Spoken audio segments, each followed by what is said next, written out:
Abad Nahdlatul Ulama. Al-Isra, ma huwa al-Isra wa ma adraka mal Isra. Dikatakan di dalam Al-Qur'an, a'udzu billahi minasyaitonir rajim. Bismillahirrahmanirrahim. Subhanalladzi asra bi 'abdihi lailan minal masjidil haram ilal masjidil aqsa alladzi barakna haulahu linuriyahu min ayatina innahu huwas samiul basir. Ma huwa al-Isra? Apa yang dimaksud dengan Isra? Isra secara bahasa ini artinya adalah as-sayru fil lail atau as-sayru fi waqtil lail, berjalan malam, pergi malam hari. Ini arti daripada Isra secara bahasa. Makanya saya kalau mau keluar rumah, biar diberi izin oleh istri, itu cara izinnya, cara izin yang syar'i. Bagaimana, Mama, saya mau keluar rumah malam hari, mau melakukan Isra seperti yang dilakukan oleh Rasulullah Shallallahu Alaihi Wasallam. Insya Allah diberi izin oleh ibu-ibu. Panjenengan bapak-bapak juga sama, Pak. Kalau mau minta izin nongkrong di pos kampling malam-malam, cara izinnya pakai izin yang ilmiah. Ibu, saya mau Isra seperti yang dilakukan oleh Rasulullah. Tapi kalau Isra secara istilah seperti halnya yang tercantum dalam tema malam hari ini, artinya adalah izhadullah Rasulullah Muhammad sallallahu alaihi wasallam minal masjidil haram ilal masjidil aqsa fi waqtil laili aw fi juz'in minal lail. Yang dimaksud dengan Isra itu adalah Allah Subhanahu wa taala menjalankan Rasulnya, yaitu Nabi Muhammad sallallahu alaihi wasallam, dari Masjidil Haram sampai Masjidil Aqsa di waktu malam atau di sebagian waktu malam. Ini arti daripada Isra. Mi'raj itu artinya naik. Artinya apa? Naik. Ini Mi'raj secara bahasa.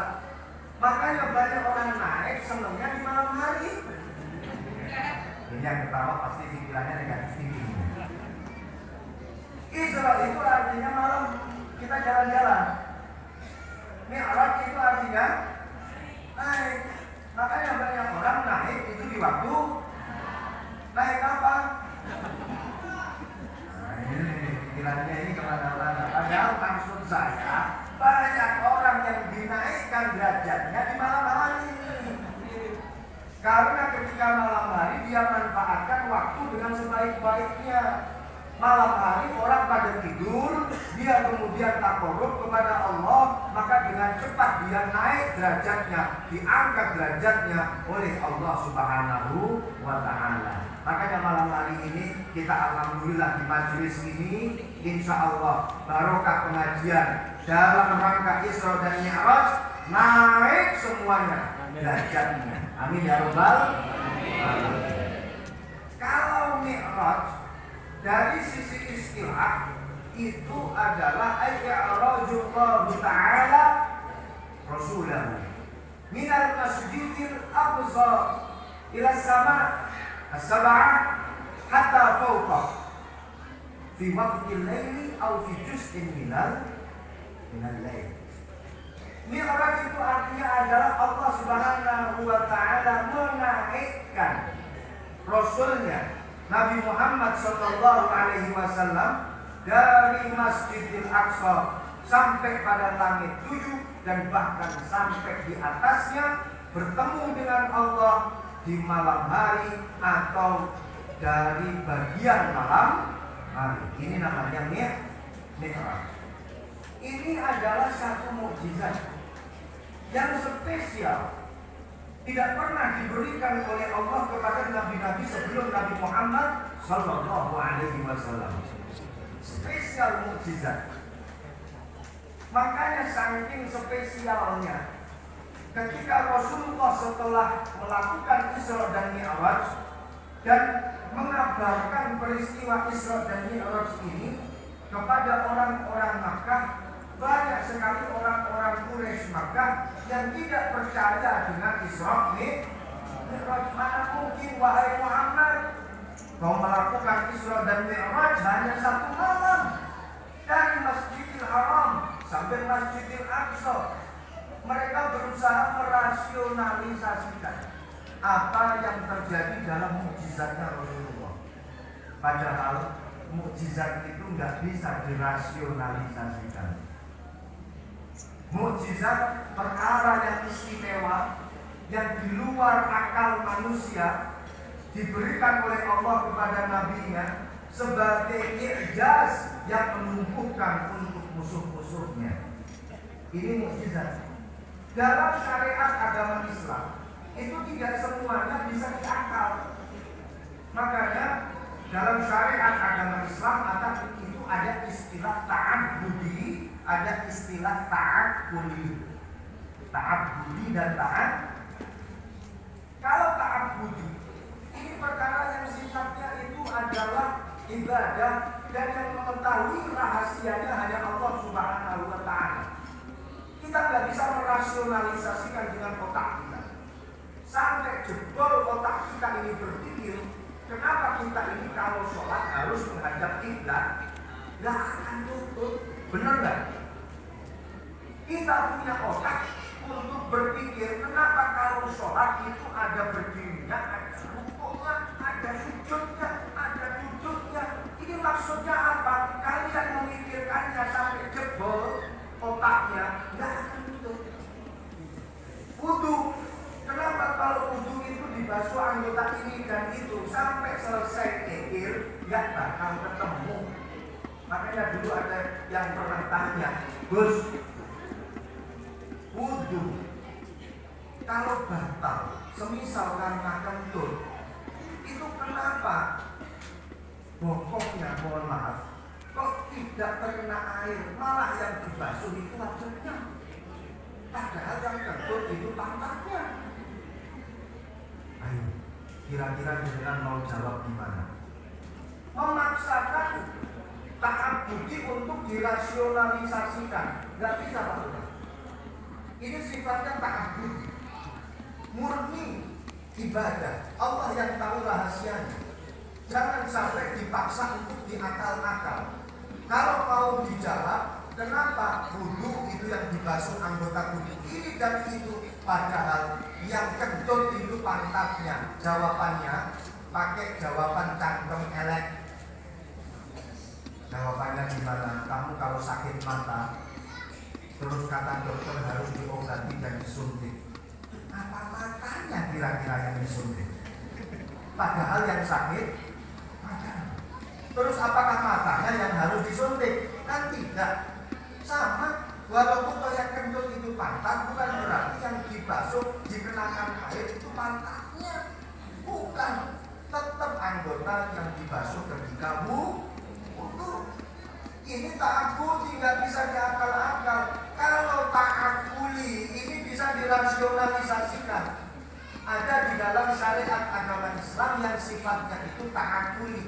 Bisa diambil ilahnya, bisa diambil latar belakang permasalahannya. Contoh, birrul walidain.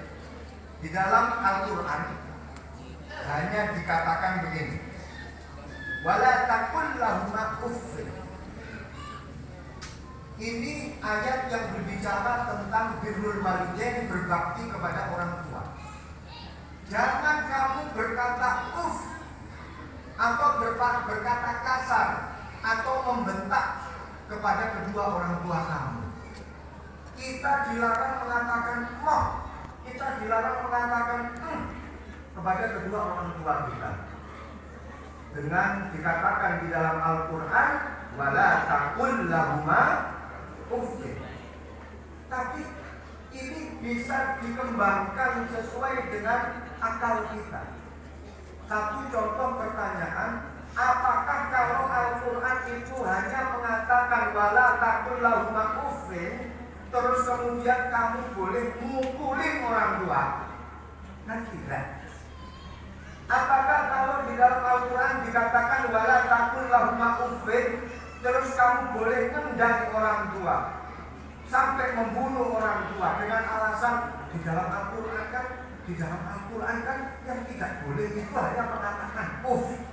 Berarti kalau mukulin orang tua boleh dong. Ayo, ini ta'akuli, artinya qiyas aulawi. Mengatakan uff saja nggak boleh, apalagi sampai membentak. Mengatakan uff saja nggak boleh, apalagi sampai memukul. Mengatakan uff saja nggak boleh, apalagi sampai menendang. Ini namanya ta'akuli dan ini namanya qiyas aulawi. Paham dong? Understand? Alhamdulillah. Jadi dalam Isra dan Mi'raj ini bentuk mukjizat, nggak bisa diakal-akal. Kalau mau diilustrasikan, itu mungkin begini. Saya kan berangkat dari Kediri, itu kemarin ya. Semisal ada seekor semut naik ke sandal saya. Ketika saya masuk mobil, semut itu naik mobil. Ketika saya naik pesawat, meluncur terbang ke Bawean, semut itu juga ikut. Karena nempel di sandal saya. Ketika saya landing di Bawean, saya turun itu dari pesawat. Kemudian setelah itu, semut juga ikut turun. Tikus apa kucing bu? Hah? Waduh. Masya Allah, pengajian ini luar biasa. Tidak hanya dihadiri oleh manusia, tapi kodok pun juga ikut pengajian. Luar biasa. Tepuk tangan untuk pengajian malam hari ini. Tolong beri tempat untuk kodok dan untuk pengajian bu. Subhanallah. Lanjut. Jadi ketika saya turun di Bawean, semut itu juga turun. Ketika semut itu turun, terus kemudian bersilaturahmi dengan semut-semut Bawean. Semut Kediri salaman dengan semut-semut Bawean. Ditanya sama orang Bawean, ditanya sama semut Bawean.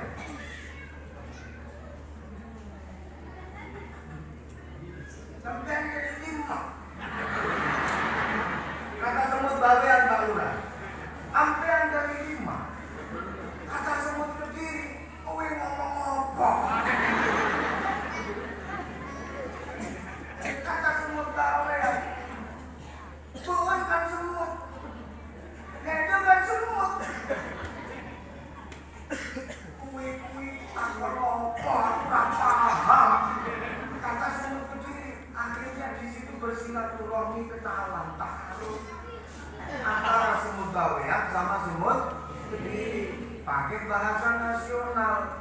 Kamu dari mana, Mut? Saya dari Kediri, Mut.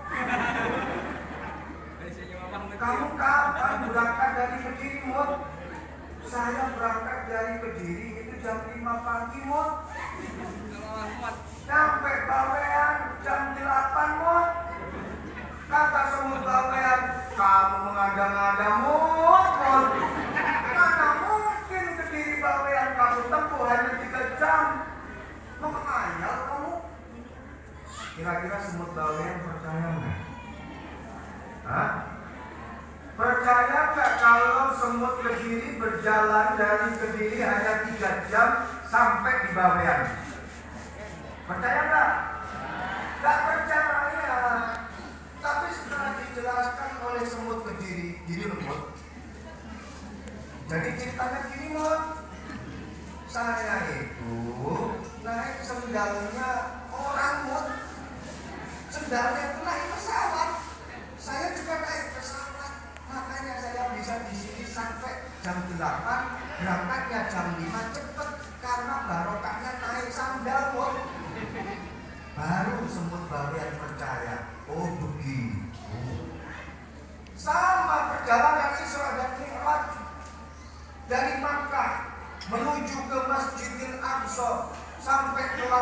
7 hanya 1 malam. Ini satu mukjizat. Karena apa? Rasulullah diberangkatkan. Isra itu Rasulullah dijalankan. Bukan Rasulullah berjalan sendiri, tapi Rasulullah dijalankan oleh Allah. Ini cara mengilustrasikan bagaimana mukjizat yang di luar akal manusia bisa dijelaskan kepada orang-orang. Nah, di dalam Isra dan Mi'raj banyak hal yang luar biasa terjadi di dalamnya. Yang pertama, yang pasti Rasulullah di situ bersilaturahmi dengan para nabi, para pendahulu-pendahulunya. Rasulullah ketika Isra dan Mi'raj di situ memakai kendaraan yang bernama Buraq. Panjenengan tahu Buraq itu? Pernah ketemu Buraq? Sering. Tapi jangan disalahartikan Buraq kalau Buraq ya.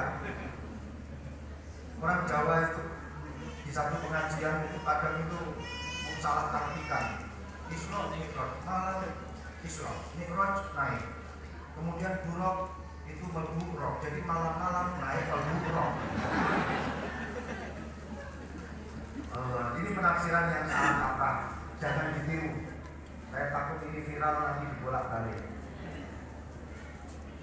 Jadi begini, Buraq itu salah satu makhluknya Allah. Oke. Buraq itu mendapatkan perintah untuk menjadi kendaraannya Rasulullah. Itu ada ceritanya, ada kronologinya, ada sebab-sebabnya. Kira-kira pengen tahu sebabnya apa kok Buraq itu jadi kendaraannya Rasulullah? Panjenengan pengen tahu atau tidak? Pengen aja atau pengen banget? Beneran.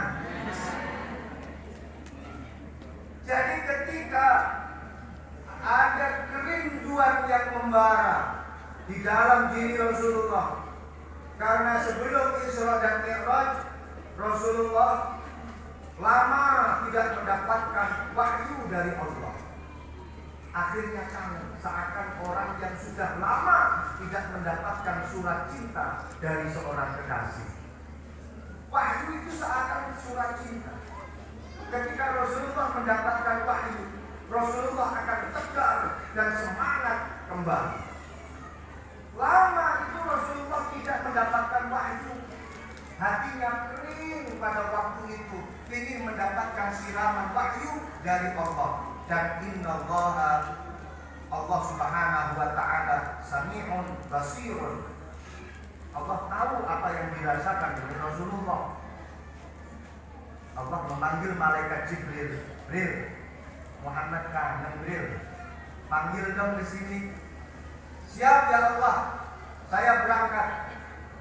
Panggil ke sini untuk bertemu langsung dengan saya, wahai Jibril.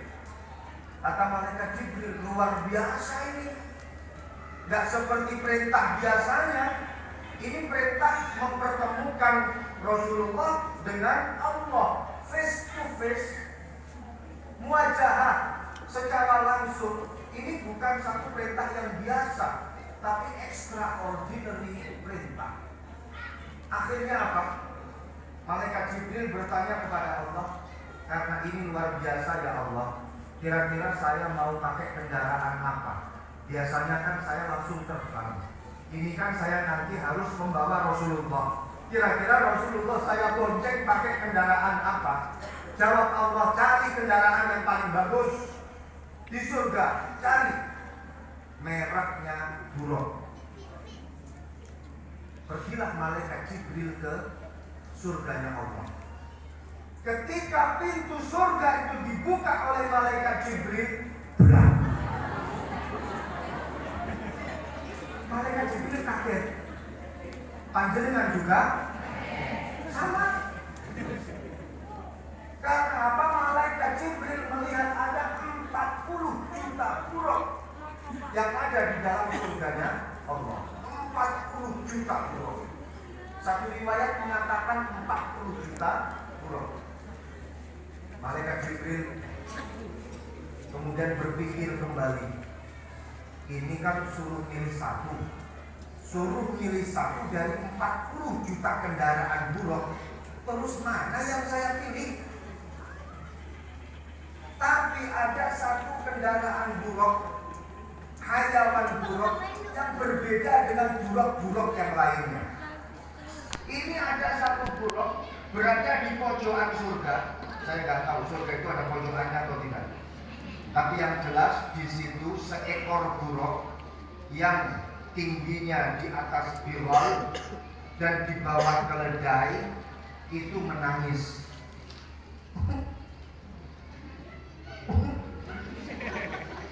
Ya Allah, kapan selesainya pengajiannya? Lanjut. Buraq ini menangis, tapi lisannya selalu menyebut nama Muhammad dan bersolawat kepada Rasulullah. Kata malaikat Jibril, aneh ini Buraq. Di surga itu darul nikmat. Surga itu adalah rumah kenikmatan, selamanya nikmat. Tidak ada yang tidak enak di surganya Allah. Semuanya pasti enak. Kecapean itu nggak ada di surga. Keringetan itu nggak ada di surga. Semutan itu nggak ada di surga. Bangkean boyoan itu nggak ada di surga. Haus itu nggak ada di surga, nggak ada itu. Kalau di pengajian sih ada. Di pengajian wajar. Kalau semisal haus wajar. Alhamdulillah. Malaikat Jibril bertanya-tanya di dalam hatinya. Buraq itu kemudian disamperin, didatengin. Kata malaikat Jibril, Rob,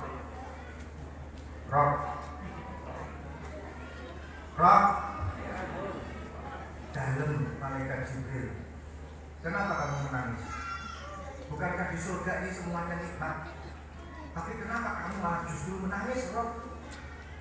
Kata Buraq, kamu gak ngalamin Jibril. Emang kenapa? Hatiku sakit. Masa ada di dalam surga itu orang hatinya sakit? Ada.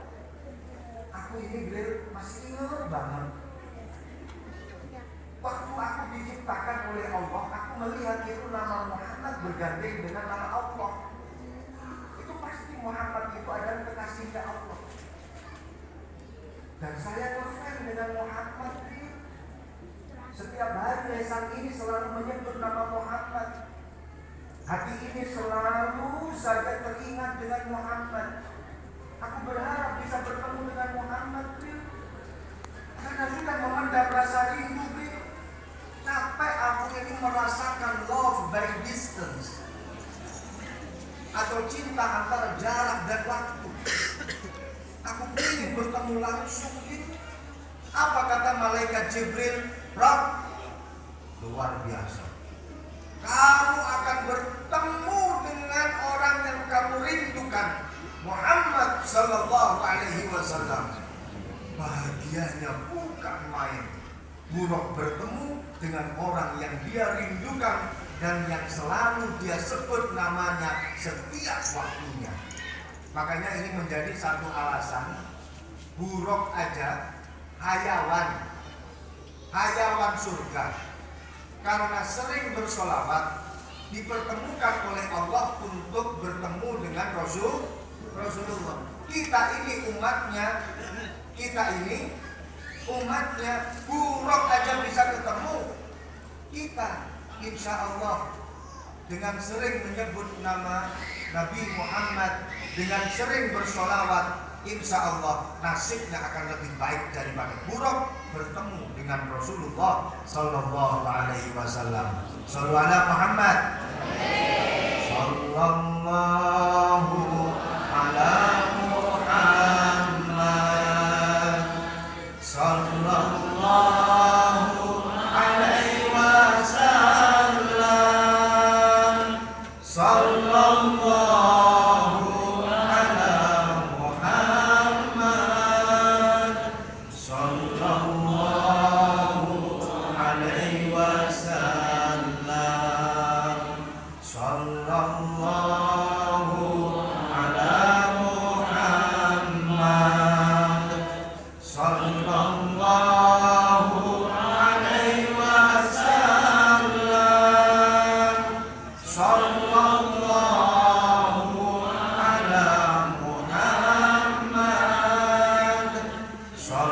Allah.